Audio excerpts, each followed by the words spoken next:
창세기 12장 13절 말씀, 구약 14페이지입니다. 자, 다 찾으신 줄 알고 저와 여러분이 함께 읽겠습니다. 원하건대 그대는 나의 누이라 하라. 그러면 내가 그대로 말미암아 안전하고 내 목숨이 그대로 말미암아 보존되리라 하니라. 아멘. 또 20장 12, 13절 하나 더 찾겠습니다. 20장 창세기 역시 20장 12, 13절 다 찾으셨습니까?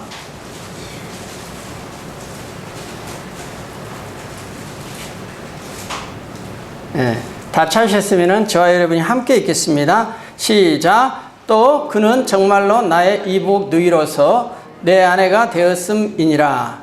하나님이 나를 내 아버지의 집을 떠나 두루 다니게 하실 때에 내가 아내에게 말하기를 이후로 우리의 가는 곳마다 그대는 나를 그대의 오라비라 하라. 이것이 그대가 내게 베풀 은혜라 하였었노라. 아멘. 우리 옆 사람과 함께 한번 인사 한번 나누십시다. 지난 한 주간 잘 지내셨습니까? 한번 인사 한번 나누십시다. 네.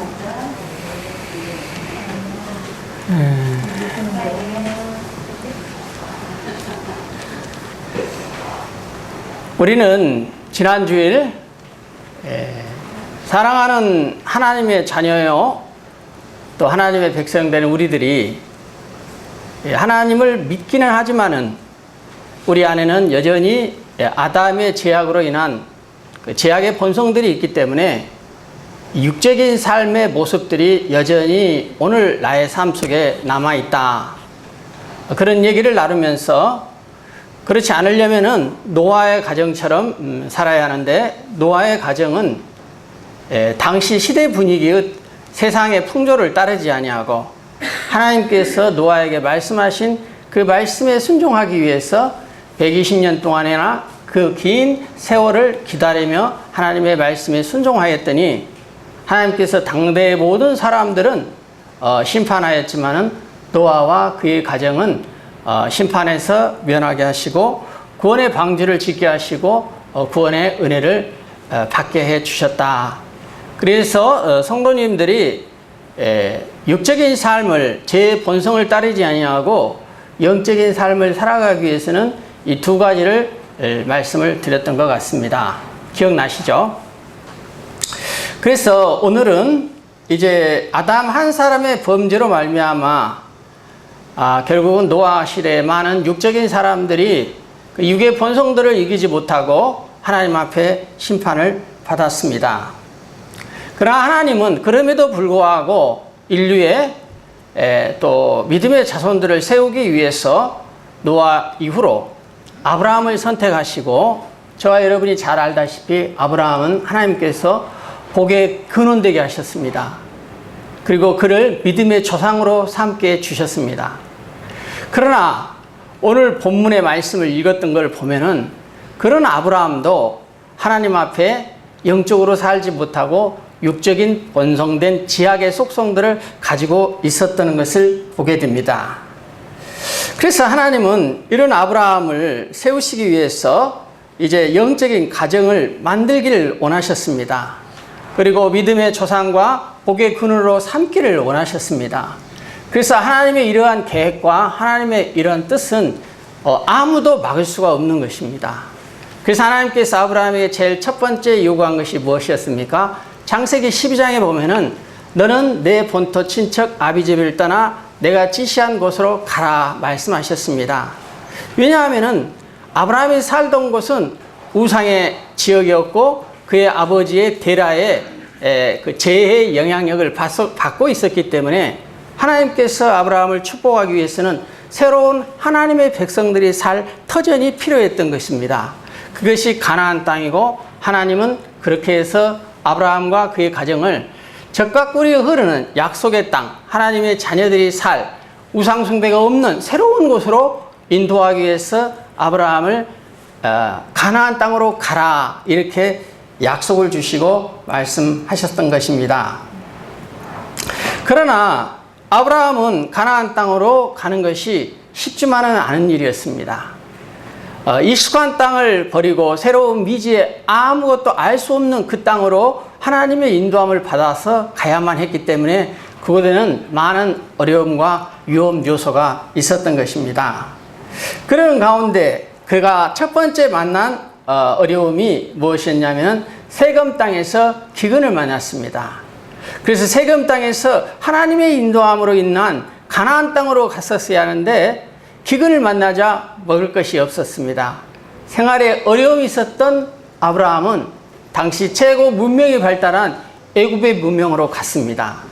바로 애굽으로 갔는데 그곳에는 바로라는 엄청난 이방의 아주 강력한 힘을 가진 왕이 존재하고 있었습니다. 그러나 성경에 보면 우리가 알다시피 아브라함의 아내 사라는 엄청 예뻤습니다. 그래서 아브라함은 자기 아내를 애굽의 왕 바로가 취할까 봐 두려웠습니다. 그래서 애굽의 바로 왕 앞에서 자기 아내인 사라를 누이라고 속였던 것입니다. 그 말씀이 오늘 본문에 나온 12장 13절의 말씀. 원하건대 그대는 나의 누이라 하라. 여러분의 아내에게 나의 누이라 하라. 이렇게 다른 사람과 만났을 때 이렇게 말을 하라는 것입니다. 이건 엄청난 거짓말입니다. 그렇죠? 그러면 내가 그대로 말미암아 안전하고 내 목숨이 그대로 말미암아 보존되리라. 아브라함은 하나님이 약속하신 가나안 땅으로 이주는 했지만은 그 약속의 말씀을 확실히 믿고 그 약속을 주신 하나님에 대한 전적인 의지와 인도와 보호함의 믿음이 부족했던 것입니다. 그러므로 인하여 그 두려움은 아브라함으로 하여금 거짓말을 하게 만들었습니다. 또 이 거짓말은 한 번으로 끝난 것이 아니라 이제 나중에는 그라랑 앞에서도 자신의 아내인 사라를 누이라고 오늘 우리가 읽었던 20장 12, 13절에 보면은 역시 사라를 누이라고 속였던 것입니다. 그런데 오늘 이 창세기에 나타난 아브라함의 후손들의 가계의 역사를 보면은 이런 아브라함의 거짓말은 당시 아브라함 세대뿐만 아니라 그 다음 세대인 자신의 아들 이삭 또 손자인 야곱에까지 이어지며 그의 가문이 계속해서 거짓말의 죄를 짓게 됩니다. 그래서 이와 같이 성경에는 한 사람의 죄가 후손들에게 영향을 끼치는 증가되는 그런 경우를 보게 됩니다. 아브라함 가정 외에도 다윗의 가정이 그런 것이죠. 다윗의 가정은 다윗이 음란하였을 때 그 자손들이 음란함으로 말미암아 하나님 앞에 심판받는 내용들이 성경에 나와 있기도 합니다.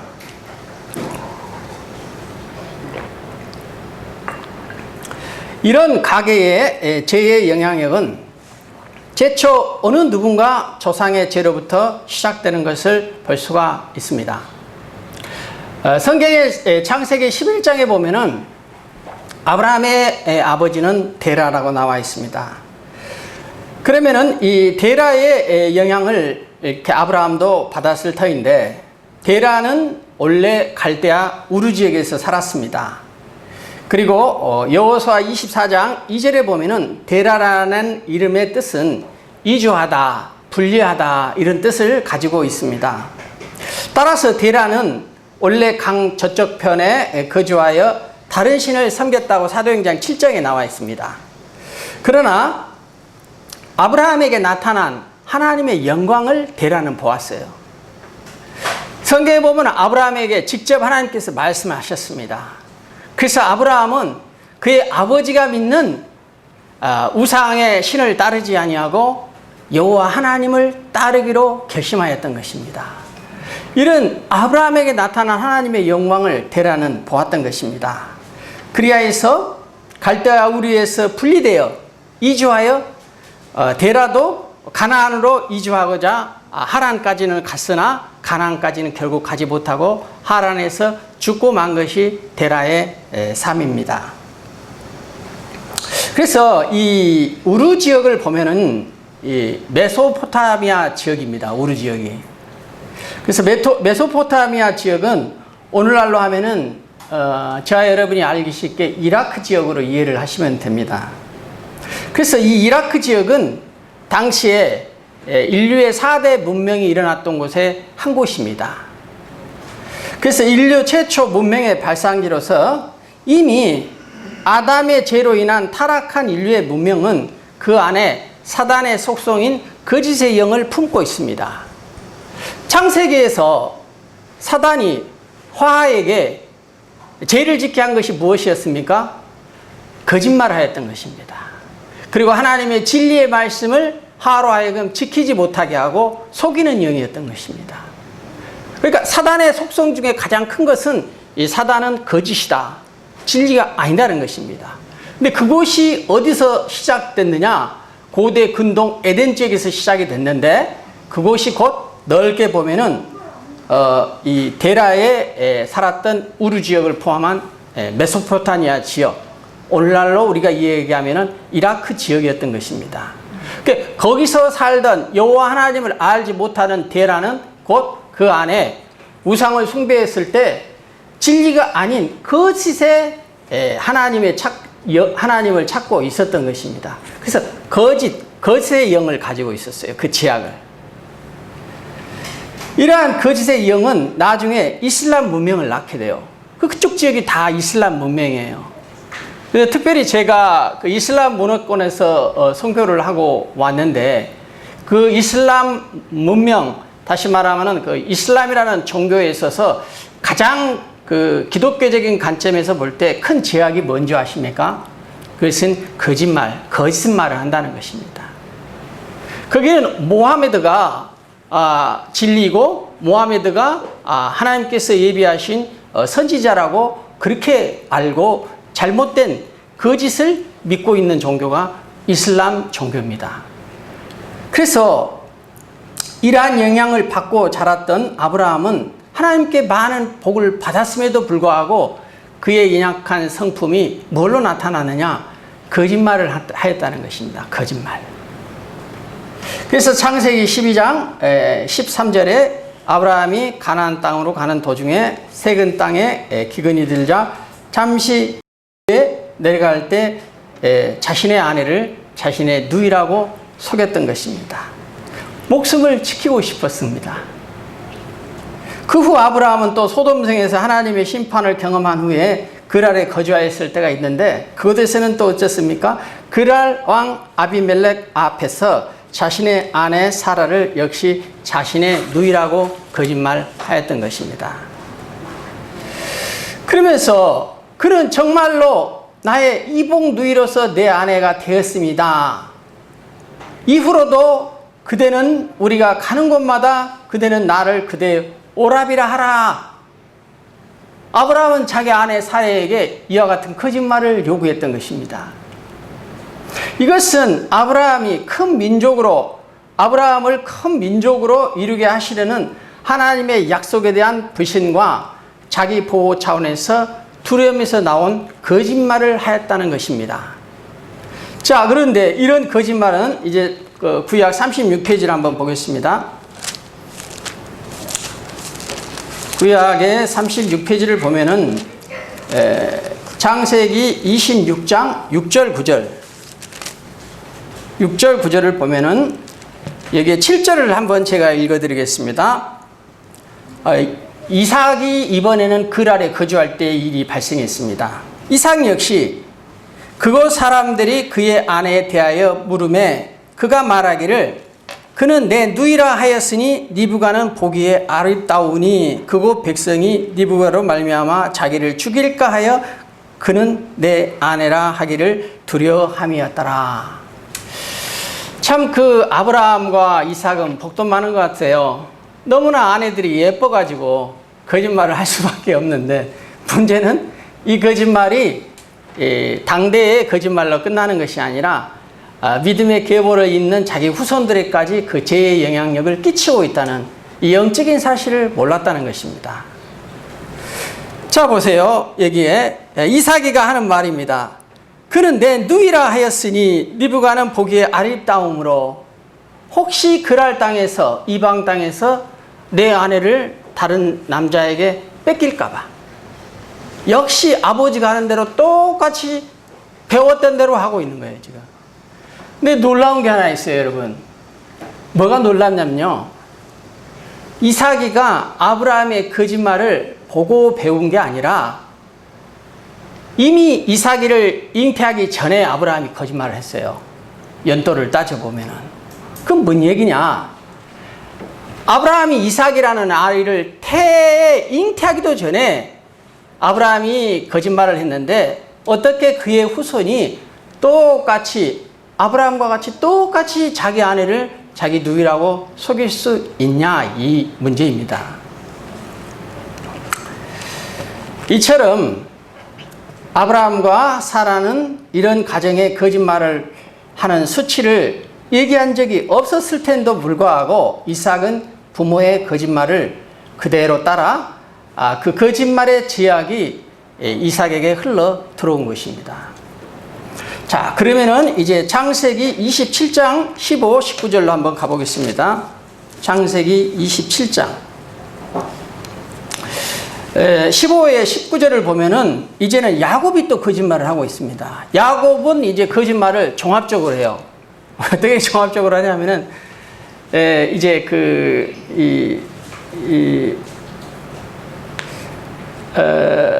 일단은 한번 읽어보겠습니다. 15절부터 한번 읽어볼게요. 야곱이 거짓말을 종합적으로 하게 되는데 그의 어머니 리브가가 그의 어머니였잖아요. 리브가가 집안 자기에게 있는 그의 맏아들 에서의 좋은 의복을 가져다가 그의 작은 아들 야곱에게 입히고 그의 아버지 이삭이가 야곱에게 누굽니까? 에서에게 팥죽 한 그릇 먹고 축복하리라는 것을 그의 아내 리브가가 들었어요. 그래서 그의 아내 리브가가 이제 야곱에게 속삭이는 거죠. 뭐라고 하냐? 좋은 의복을 에서의 옷을 입으라는 거예요. 에서처럼 꾸미라는 것입니다. 그리고 염소 새끼의 가죽을 이 염소 새끼의 가죽도 이 염소가 야곱이 사냥하여 잡은 것이 아니라 아버지 이삭의 염소 새끼를 잡은 거예요. 리브가가. 이것도 속인 거죠. 그 궁극적인 목적은 이삭에게 축복받기 위해서. 이 당시에는 그 자녀들에게 아버지가 축복하면은 그 축복이 실제로 이렇게 흘러가는, 그래서 가장에게 축복권이 있었습니다. 그리고 또 17절에 보면은 자기가 만든 별미와 떡을 자기 아들 야곱의 손에 주었더니, 이게 별미와 떡을 야곱이 만든 게 아니고 리브가가 만들어서 야곱에게 축복받기 위해서 아버지 이삭을 속였던 것입니다. 그러면 곧 좋은 의복, 또 염소, 별미, 떡 다 야곱 게 아니에요. 어머니 리브가가 거짓말을 하도록 도왔던 것입니다. 이 이삭과 또 이 절에 누굽니까? 아브라함의 제약으로 말미암아 이제 이 리브가 아내, 이삭의 아내 리브가 또 그의 이 둘째 이 야곱까지 제약이 온 집안을 뒤엎게 돼요. 그러면서 이제 하나님께서는 공의하시고 공평하셔서 나중에는 야곱에게도 어려운 시련을 주시죠. 21년 동안 외삼촌 라반의 집에 가 봉사하게 하는 거죠. 그 기간 동안에 야곱은 그대로 자기가 했던 거짓말을 외삼촌 라반에게 돌려받았습니다. 자, 이제 4대째 요셉의 거짓말로 가겠습니다. 요셉 형제들의 거짓말. 창세기 37장을 참고해 주십시오. 창세기 37장 31절부터 35절을 참고하시면은 이런 우리 조상들의, 우리 가계의 조상들의 죄를 확실히 끊지 않으면은 그 죄의 뿌리의 영향은 오늘 우리 후손들에게 미친다는 것입니다. 우리들이 오늘날 신앙생활 하는데도 우리들의 죄의 가장 원뿌리는 어디에 있습니까? 아담으로부터 나온 것입니다. 그래서 그걸 원죄라고 그러잖아요. 그 원죄의 속성들이 우리 안에 여전히 남아있기 때문에 우리 안에서는 각자 다른 죄를 지을 수 있는 자범죄, 그걸 또 파생죄라고 하기도 하는데, 그런 다양한 죄를 지을 수 있는 속성들을 저와 여러분 모두가 가지고 있다는 것입니다. 근데 그럼에도 불구하고 내가 태어난 가계를 거슬러 보면은 내 부모, 내 할아버지 때, 진주 할아버지 때 내 조상들이 지은 죄의 영향력이 오늘 나에게까지 미칠 수 있다는 것입니다. 아브라함의 가계를 보면은. 그래서 이런 죄의 뿌리를 확실하게 끊지 못하고 이제 요셉 때까지 왔는데, 또 요셉 때에도 여전히 요셉의 형제들이 그 야곱의 요셉을 편애하는 그 편애 때문에 또 아버지 야곱을 속여서 요셉을 미디안 상인에게 팔아 넘기게 되죠. 역시 또 사대죄에도 거짓말이 이렇게 이어집니다. 그런데 하나님께서는 감사하게도 이런 그 아브라함의 가계의 후손들의 이 거짓의 제약이 흐르는 것을 끊어주시기 위해서 요셉이라는 참 귀한 사람을 들어 쓰십니다. 그래서 요셉을 들어 쓰기 위해서는 첫 번째 일어난 일이 무엇입니까? 요셉의 형제들이 살았던 곳은 가뭄이 일어나요. 그러나 요셉은 하나님의 인도하심으로 애굽의 국무총리까지 올라가고, 요셉의 꿈풀이 일어나여 애굽에서는 7년 동안 흉년이 날 것에 대비하여 곡식을 저장해 두었습니다. 그래서 먹을 것이 없는 이제 요셉의 형제들은 당연히 애굽으로 곡식을 얻으러 갈 수밖에 없는 환경을 하나님께서 조성하신 것입니다. 그럴 때 하나님은 애굽에서 어떤 일이 일어났습니까? 요셉은 애굽의 국무총리가 되어 있었던 것입니다. 그래서 바로 하나님은 이 가정을 치유하고 회복시켜주지 아니하시고 그 가정이 준비되었는가를 보십니다. 그래서 요셉이 그의 형제들을 시험을 하죠. 우리가 잘 아는 가운데 베냐민을 통한 그 시험에 그의 형제들은 합격을 했어요. 유다의 변화된 모습을 보고 그 형제들의 변화된 모습을 보았습니다. 그러자 요셉은 그 형제들의 과거에 그 형제들의 모함으로 인하여 자신이 고생했던 그 과거를 잊고 하나님 안에서 말씀과 하나님의 도우심의 은혜로 말미암아 그는 그의 형제들을 용서했습니다. 그리고 부둥켜하며 사랑하였습니다.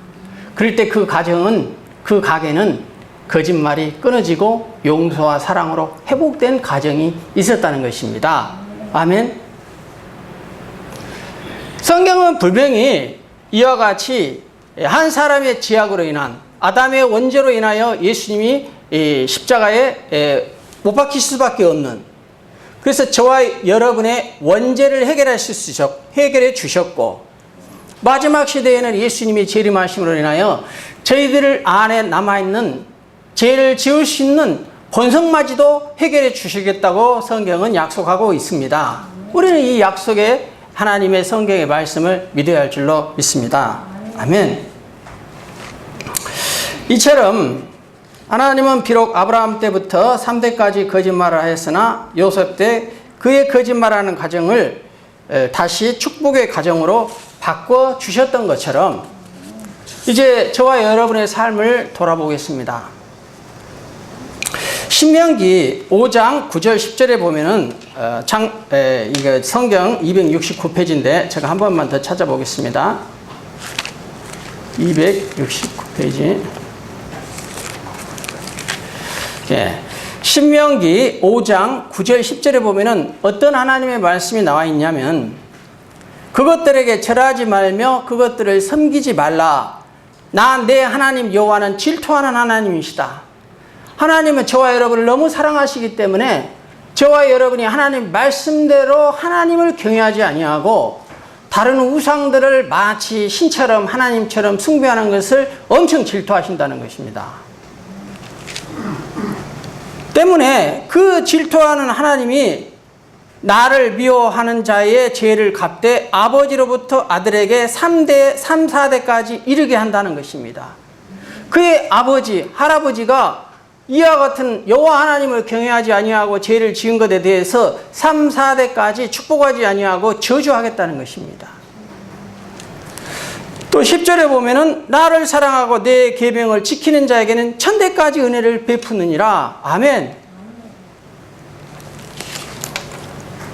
그래서 우리나라의 종교를 보면은요, 5,000년 전에 우리나라의 역사의 시작이 단군 신화로부터 시작된 나라입니다. 이 나라의 뿌리 기독교가 아니에요.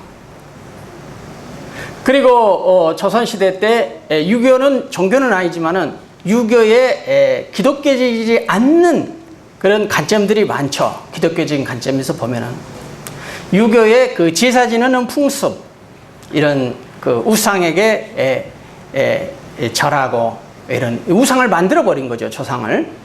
이런 영향력들, 또 조선시대 고려시대 때 들어왔던 불교의 영향력들, 그리고 한국 사회는 굉장히 그 종교다원주의 사회입니다. 그래서 토테미즘과 애니미즘이 굉장히 일찍부터 발달돼서 그런 신비적인 것을 되게 추구해요. 우리나라가. 잘 아시다시피 토테미즘은 동물을 숭배하고, 또 애니미즘은 그 외의 식물, 그 외의 것들을 이렇게 숭배하는 것을 애니미즘이라고 하잖아요. 그래서 한국 사회는 이 토속적인 종교가 굉장히 강한 사회입니다. 그래서 이런 그 우리 사회의 영향력으로 인하여 우리 부모들 세대가 일찍부터 기독교를, 복음을 알고 접하고 그 복음의 사랑 안에서 우리의 자녀들을 하나님 말씀 중심적으로 철저하게 살아갈 수 있도록 영적으로 가르치고 훈육한 가정이 많지 않다는 것입니다. 오히려 그와 같은 영향력보다는 어렸을 때부터 불교의 영향력이나 또 어렸을 때부터 무속신앙, 또 어렸을 때부터 그 외에 혼합적인 하나님이 아닌 다른 어떤 신비적인 영향력들을 더 많이 받고 자란 사회가 바로 우리 한국입니다. 그리고 실제로 한국 사회에 복음이 들어오는 것은 이제 100여 년 정도밖에 안 돼요. 그래서 우리가 아무리 신앙이 깊어도 예수 믿는 집이 한 3, 4대 정도면 굉장히 일찍부터 예수를 믿은 것이죠. 5대째 예수를 믿는 집을 찾아보기가 쉽지 않습니다. 한국 사회는. 그래서 우리 부모는 기독교를 진리로 받아들이고 믿었던 우리 부모, 할아버지 세대도 있지만은 그러지 않는 세대가 한국은 더 많다는 거예요. 그래서 그런 우리 조상들의 영향을 많이 받고 자랐기 때문에 우리가 하나님의 진리의 말씀을 똑같은 토양에서 받아들일지라도 그 토양이 성경에 나와 있는 4가지 땅의 비유처럼 그 토양이 달라요. 그렇지 않겠어요? 어렸을 때부터 예수를 잘 믿는 가정에서 배우고 자란 가정과 계속해서 그 무당이나 또 이렇게 석가나 또 그 천주교를 이렇게 했던 그런 가정에서 자랐던 그 가정하고 영적인 분위기가 다르다는 것입니다. 물론 그럼에도 불구하고 하나님은 그 개인의 삶을 보고 개인을 축복을 하십니다. 그러나 그 죄의 영향력과 그 뿌리의 영향력을 이기면서 또 그거를 극복하면서 그거를 해결하면서 그렇게 살아야 그 후손들이 극복이 되어지는 것입니다.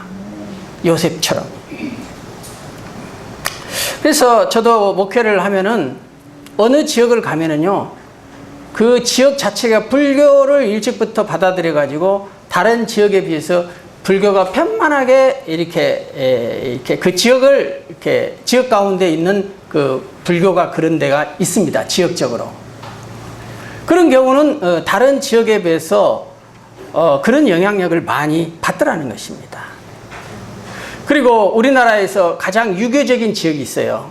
그 지역을 보더라도 불교 지역과 마찬가지로 기독교화 복음화율이 굉장히 낮습니다. 그리고 이렇게 또 어느 지역이라고 얘기하기는 어렵지만은 일찍 근대화 과정에서 복음을 빨리 받아들이고 복음이 빨리 들어왔던 지역이나 그 고장은 복음화율이 훨씬 높습니다. 그리고 복음의 수용성도 높습니다. 자, 이런 얘기는 바꿔서 이야기하면은 어떻게 적용할 수 있냐면요.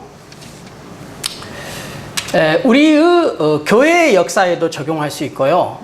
우리의 각 가정의 역사에도 적용할 수가 있어요. 어쩌면 그렇게 그 아들, 그 자녀들이 그 아버지를 똑 닮았는지, 그리고 어쩌면 그 손자가 그 할아버지를 그렇게 똑 닮았는지, 어느 누군가에 닮아서 그 영향을 받더라는 거죠.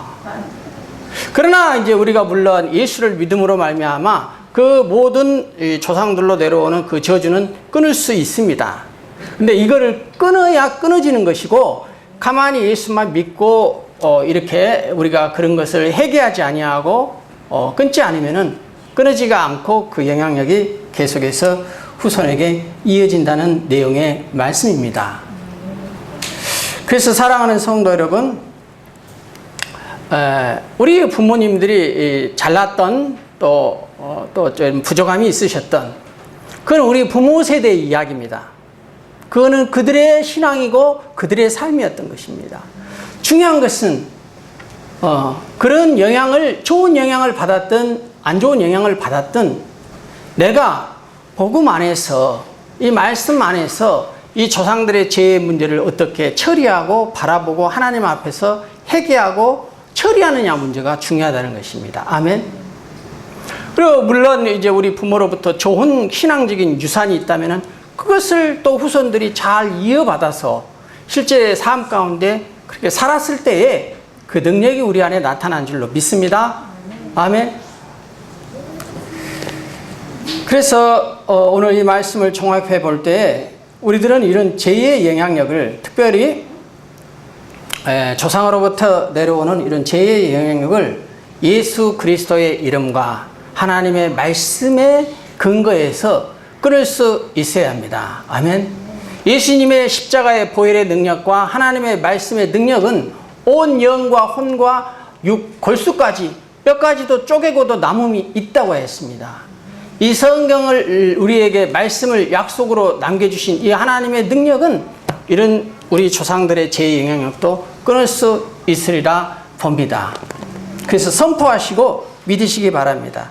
그래서 우리는 우리의 조상들이 어떻게 살았든지 간에 우리 당대에 우리 후손을 위하여서 이런 모든 좋지 않은 저주의 영향력들을 끊고 다음 세대를 오히려 우리가 축복하는 저와 여러분과 가정들이 되기를 원합니다.